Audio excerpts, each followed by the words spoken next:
कई बार लोगों के बिजनेस इसलिए बंद हो जाते हैं क्योंकि उन्हें प्रॉफिट तो समझ आता है पर वर्किंग कैपिटल समझ में नहीं आता, और बिना वर्किंग कैपिटल आपका बिजनेस चलता नहीं, घिसता है। नमस्कार दोस्तों, मैं हूं धीरज दुबे और आज मैं बात करने वाला हूं वर्किंग कैपिटल के लिए।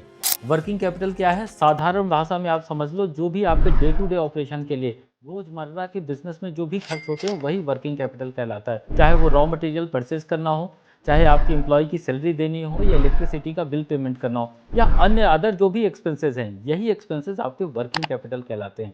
अब इस वर्किंग कैपिटल के लिए या तो आपके पास खुद का फंड है तो आप अपने फंड से आप इसे यूटिलाइज कर सकते हो। अगर आपके पास खुद फंड नहीं है तो आप इसे बैंक से लोन के माध्यम से कर सकते हो। और ये जो बैंक से लोन लिया जाता है इसे ओडी और सीसी बोला जाता है।